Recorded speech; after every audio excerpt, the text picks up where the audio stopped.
देख रहे हैं इम्पैक्ट लाइव। मैं हूं आपके साथ करुणा तिवारी। बिहार में बढ़ते अपराध को लेकर नेता प्रतिपक्ष तेजस्वी यादव लगातार बुलेटिन जारी कर रहे हैं और कहीं ना कहीं वो लगातार सवाल भी खड़ा कर रहे हैं कि बिहार में लगातार जो अपराध है वो बढ़ रहा है। इस पर बिहार सरकार के मंत्री है केदार, जब पत्रकारों द्वारा सवाल किया जाता है तो वो क्या कुछ कह रहे हैं, आप सुने। प्रतिपक्ष केदार जी आपकी सरकार पर काफी ज्यादा हमलावर हैं। नीतीश कुमार का फोटो सोशल मीडिया पर शेयर करते हैं, अपराध, भ्रष्टाचार, महंगाई पर सवाल उठाते हैं और नीतीश कुमार को अस्वस्थ बताते हैं। कैसे देख रहे, क्या कहिएगा? देखिए, अपराध पर तो बोलने का उनको अधिकार ही नहीं, क्योंकि उनके माता पिताजी जिस राज पार्टी में थे उसमें अपराध ही अपराध था। इसलिए अपराध पर तो बोलते हैं तो उनके मुख से अच्छी बात नहीं निकलता है। 2005 के बाद जब एनडीए का सरकार बना है तो अपराध मुक्त बिहार हुआ है और छोटी मोटी घटनाएं घटती रहती है तो हमारा पुलिस उसको पकड़ता भी है, सजा भी दे रहा है। रामराज में भी कुछ न कुछ घटना घटती थी, लेकिन उस समय भी उसको सजा मिलता था। तो सचमुच में बिहार में और देश में रामराज है। दिल्ली चुनाव परिणाम के बाद अखिलेश यादव ने पारदर्शिता पर सवाल उठाया है। उन्होंने कहा है कि पारदर्शिता पूर्वक चुनाव नहीं हुआ है।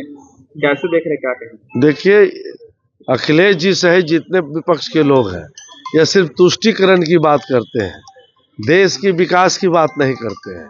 हमारे देश के प्रधानमंत्री जी युवाओं के लिए, महिलाओं के लिए, किसानों के लिए, गरीबों के लिए, वंचित समाज के लोगों के लिए, समाज के अंतिम पंक्ति में जो बैठे लोग हैं उनको उठाने की बात करते हैं।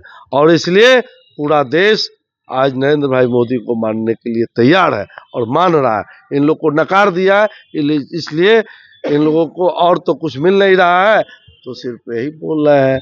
कभी ईवीएम पर चार्ज लगाते हैं तो कभी और चीज पर चार्ज। इनको जनता के भी जाना चाहिए। केदार जी, आज मणिपुर में बजट सत्र शुरू होने वाला था, लेकिन एक दिन पहले ही वहाँ के सीएम ने इस्तीफा दिया है।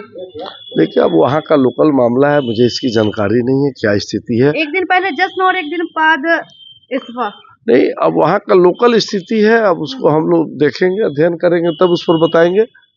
2 साल से अमित शाह भी वहाँ नहीं गए थे। जिस तरीके से कंट्रोल, वहाँ जिस तरीके से हिंसा हो रहा था उसे कंट्रोल भी नहीं किया जा रहा था, इस वजह से उन्होंने इस्तीफा दिया। नहीं, ऐसा नहीं है, कंट्रोल तो खूब हो रहा था, लेकिन अब वहाँ का परिस्थिति किस तरह का है वहाँ के लोकल लोग ज्यादा बढ़िया से जानते हैं। मैं इतना जानता हूँ कि देश में लॉ एंड ऑर्डर है। आरजेडी के पूर्व एमएलसी सुनील सिंह का जिस प्रकार से आवाज खाली कराया गया, उसको लेकर तो कई तरह के आरोप लगा।